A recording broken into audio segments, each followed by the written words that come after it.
As always, Ted, kick us off. Who do you have as your winner of the week? Shockingly, I've got to go with Antonio Brown. Very interesting. He is now the president of Kanye West's newly founded Donda Sports Organization. And one of his first duties is he's going to be wining and dining people at the Super Bowl in the $2.2 million presidential suite and with a bunch of tickets also for the Super Bowl. Like, I don't know what he's going to do as the president of this sports organization, but he's starting it off being able to go in style to the Super Bowl. That's a win in my book. I agree. That sounds awesome. Like, he's not having to pay for the suite, right? Kanye's company is paying for it, I assume. Has to be. I could be wrong, but Antonio Brown in a $2 million suite at the Super Bowl. What could go wrong, right? Oh, and how about this? Antonio Brown added that Donda Sports will be hosting community events during Super Bowl weekend in Los Angeles with plans to invite kids and their families to the game. Okay, I'm changing my tune on this. That sounds kind of great. Good for you, Antonio Brown. It has a chance to be good, but dude, remember, it's Antonio Brown. How yeah, bad can it be? That's what I'm saying. It can be really, really bad, but hopefully it turns out good. If they're going to do this thing and make it something that ends up being really positive, I'm down for it. I think it could be great. I am just a little bit worried. Kanye West and Antonio Brown, there's some serious volatility there, okay? But for this first move, Antonio Brown, who got released from a football team for taking his pads off and dancing off the field not very long ago. Okay, that's the same guy we're talking about. So, just I'm excited for him. I'm jealous. It's going to be awesome. Just do the right thing. Prop bet. How many times do they show Antonio Brown in the suite? They got to show him at least once. And I guess another prop bet, will he be shirtless at some point? The first one is it's a guarantee that they're going to show him. The second one, like if they show him twice, the first one will be normal. The second one will be shirtless. Yeah, I like it. All right. Who do you have as your loser of the week? I don't know why the NFL continues to do this. And I know they're trying to expand the NFL's reach, expand their fan bases, people watching the sport. Over the next 4 seasons, the NFL is going to play 4 games in Germany. I think 2 in Munich and 2 in Frankfurt, I believe. Also, games coming up in Mexico City. But the flight to England to play in a football game has to be a tough one. Germany's just going to be that much more difficult for the guys. I feel the losers, the guys that have to go play in those Germany games. Have you been to Munich? Never. I went. We went and picked up my sister-in-law. She was studying abroad in Germany. Mm-hmm. Place is fun. I went to a Hofbrauhaus, and like one of the real ones. Like it's like this big like beer hall. It got me some schnitzel, and I also decided it was a good idea to order a Stein, like the biggest beer they have, of like all of the signature beers that they make. That, my friend, was a mistake because I have never been drunker on beer in my entire life than that moment. They're like 18% alcohol, aren't they? It was a struggle getting out of there. Like, and I was big too. Like I was still playing.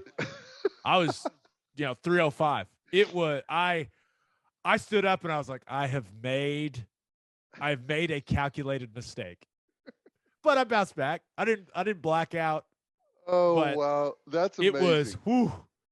Well, it was I fun. know when they did NFL Europe, the Germany teams had great fan buy-in, and I think they even continued playing some professional football to some level over there, and they may still do it. But I think they'll be heavily attended, and I think it's probably going to be like a huge party, but I feel bad for the players that have to go over there during the season in the middle of a grind. Yeah. And by players, I guess I mean Jacksonville players, because isn't that who it's going to be? Yeah. Unfortunately. I played in the London game, and we went for an entire week, and it was a grind on our liver, and we got beat by Jacksonville. So, yeah. Home games, man. It's hard to beat the home team. Oh, we won the drinking battle, though. I guarantee you that. All right. If you are, speaking of drinking, if you're a whiskey or bourbon drinker, stop what you are doing. Head to your favorite liquor store and buy some Balcones products. You got to grab some of Balcones Lineage Single Malt Whiskey.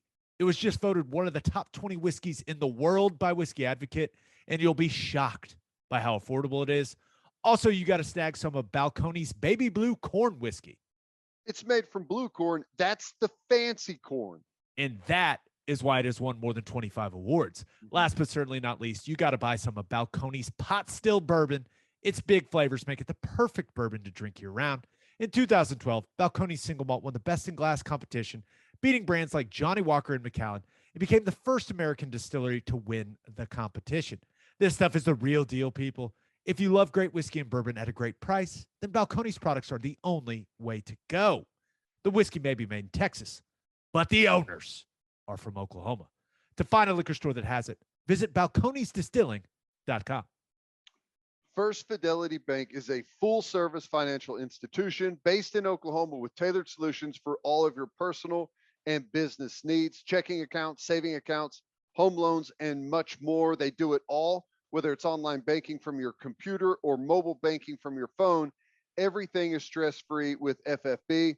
Making mobile deposits, paying bills online, and moving money to different accounts could not be easier. First Fidelity Bank also provides free ATMs worldwide, making banking convenient wherever you are. They also give back to the community. FFB donates a total of more than $500,000 to local charities and educational foundations.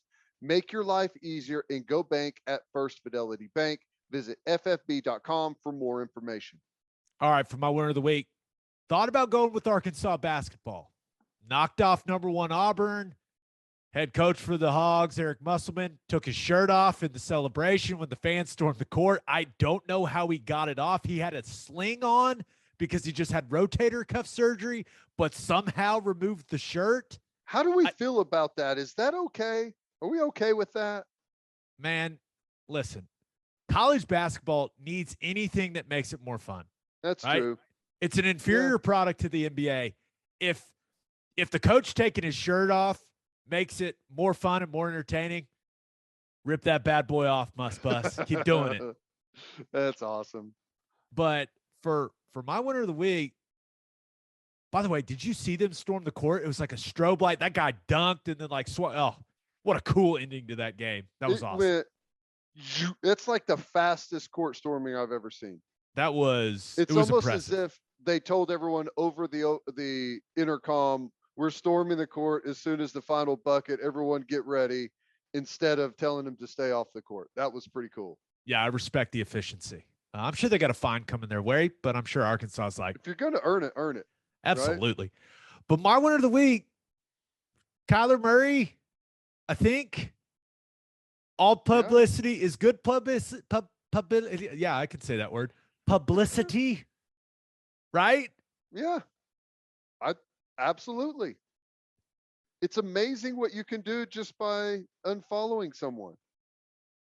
He had everyone talking about him so he unfollowed the Arizona Cardinals on Twitter and Instagram. He also removed any Cardinals related pictures from his accounts. I'm not sure if he's mad. I'm not sure if his social media manager accidentally just hit the wrong button. I don't know what's going on, but everyone's talking about Kyler Murray. And right now, no one's really talking about how bad he played in that playoff game anymore. They're talking about what's the next move. Like, is he going to go play baseball is now the conversation around Kyler. And too bad they're in a strike. Yeah. It's like, I was like, yeah, maybe he's angling. He's using the A's as leverage. I was like, I guess he could, but you know that they're not, they're well, they not be going to start playing on baseball time, right? by the time everyone's ready to report for NFL. I don't know where that's negotiations at, but it's wild, man. I mean, he's made a couple Pro Bowls. They've been pretty good. Now they have really petered down the stretch, right? But I mean, it's not like he played great in the playoff game. I mean, he didn't. Well, Things did not go well against the Rams, but is he really like? Is he that upset, or is this? There's no doubt in my mind that the Cardinals will exercise his fifth-year option coming up here, but is he? Is this him angling for a long-term extension because he is eligible for a contract extension this offseason? Is that what this is all about? Like, I'm just a little confused, but everyone's talking about him, so he's the winner of the week for me. My answer is it's got to be him angling for a big extension. And there's no easier way than to get the team a little bit worried about what your goals are, where you what you intend to do, than by just making a quick little easy move on social media. And I'm sure they're ready to get to the table and figure out what the problem is. So, yeah, I can't imagine that he's like, what could have happened to where he's like honestly upset and says he's not going to play there, right? I don't know. I know they didn't play well down the stretch, but they ended up getting beat up by injuries, and I think that was the biggest factor down the stretch. And yeah, I mean, come on, the Rams they're in the Super Bowl for a reason. That's a really, really good football team. I think the Cardinals and Kingsbury, I think they've done a really good job. Yeah, they haven't had playoff success. So I don't know, but I love the drama. I'm not gonna lie, like NFL quarterbacks are turning into NBA players, and that stuff's entertaining.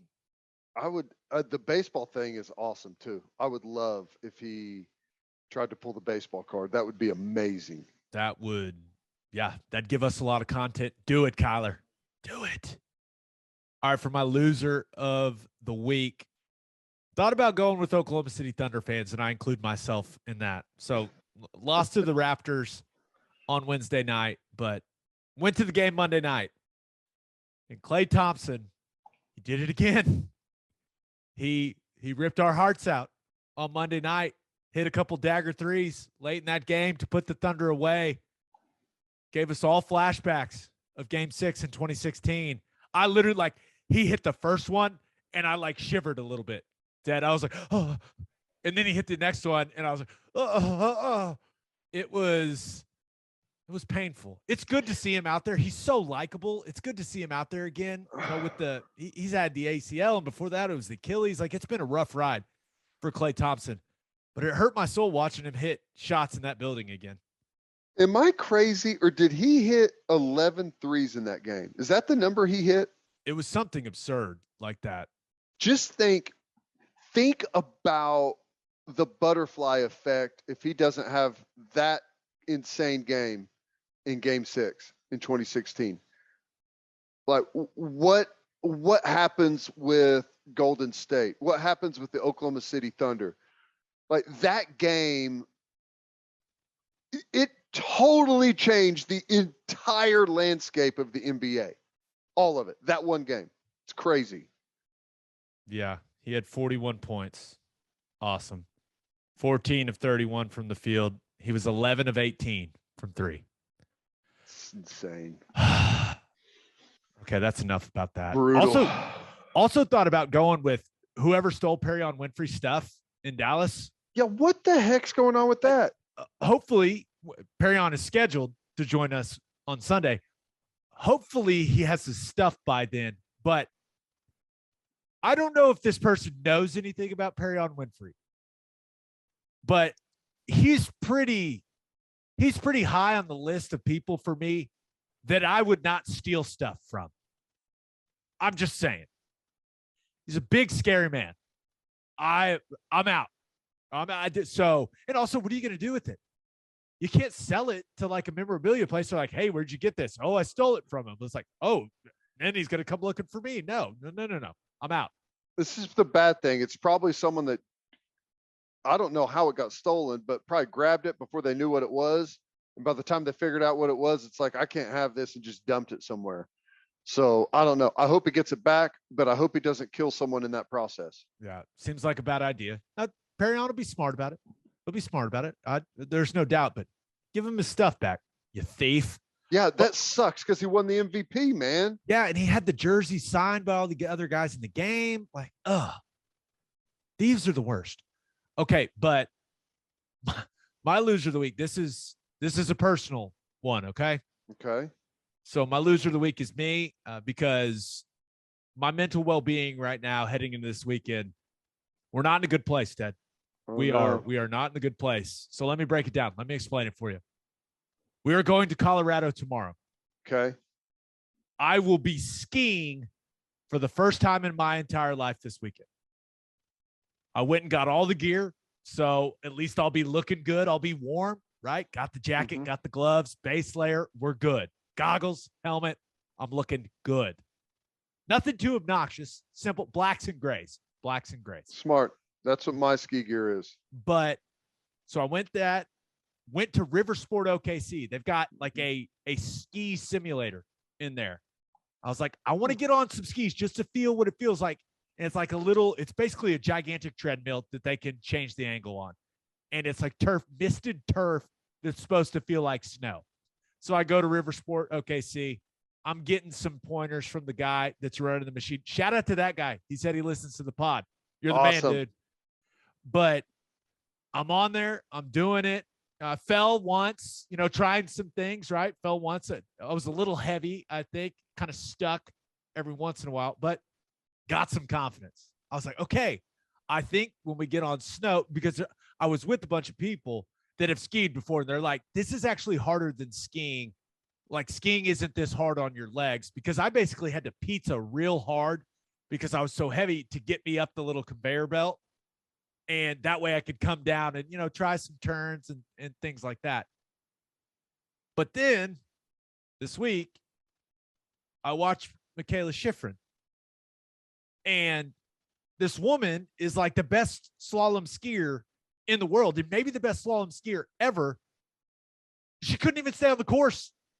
She's on skis. She's one of the best skiers on planet Earth, and she can't even control the skis. And now I'm watching it, and I'm like, what am I supposed to do? And I know I'm not going to have the pressure of the Olympics. I'm not going to be going through some giant slalom course. I understand that.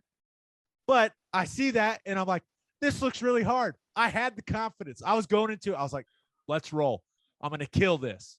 Yeah, Cloud 9, Aspen, I'm coming for you. Afterwards, little buzzed, coming down the blue. We're good. I'm doing it. No fear. Let's go. And then I watched that, and I started doubting everything.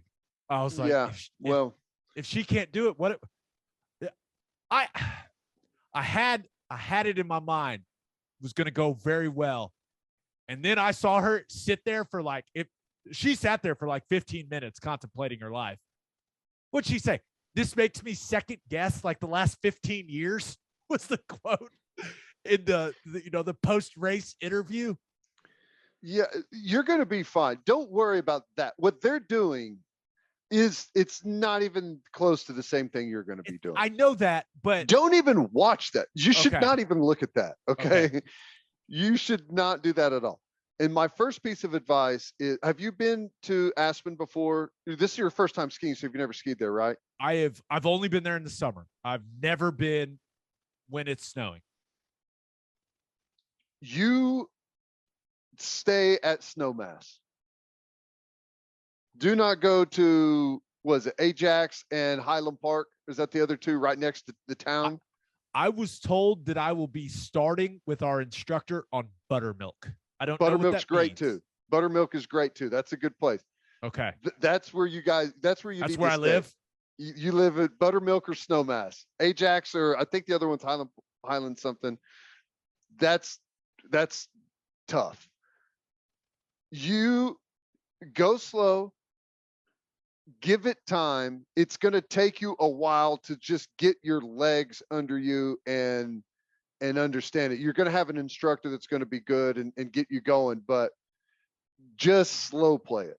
Like, that's the biggest thing. Don't have So do not watch the Olympics because you're going to expect to be able to do something similar to that. And it's not going to, you're going to get really frustrated at yourself. Slow, big, wide turns. And as you get better, you can narrow them down and you'll be able to go faster and faster. But here's the other thing. And a lot of people do not realize this because most of the people that you're going to go skiing with are going to weigh half the amount that you do, right? And when you are stopping in every turn that you do is going to be like squatting 300 pounds. It's going to wear you out. So don't listen to them. Go slow, take your time. The faster you go, like the harder it is on your legs to stop. But you'll do fine. You're an athlete. Okay. You've built me back up. Yeah. It's not that I think I could do the stuff that Shiffrin was trying to do. It's the fact that she's so good at skiing and she still couldn't like keep it between the navigational beacons, right? Keep it between the buoys, you know? So that's where I was like, No, oh boy. I'm telling you though, if you like go look down, like just stand on the edge of what they're doing, that is a slope that is about like this, and they are making turns on it like it's insane. It does not do it justice from what you would look at and stare down. It's amazing. I will have a full report on when we record Sunday night. One more piece of advice. Okay. I'll take all the advice I can get. There's a really cool app. There's probably a bunch of them now. I haven't been skiing in a while, but it's got a GPS on it and it'll have all of the different trails that you can go on and it'll tell you where you are and it will also track your speed to see how fast you're going. Do not get that app. Okay? Because you're going to go, oh, I went 25 miles an hour. I can go faster. Oh, I went 30. I can go faster. Don't get the app. Let someone else get it. Sounds like you have some personal experience with that.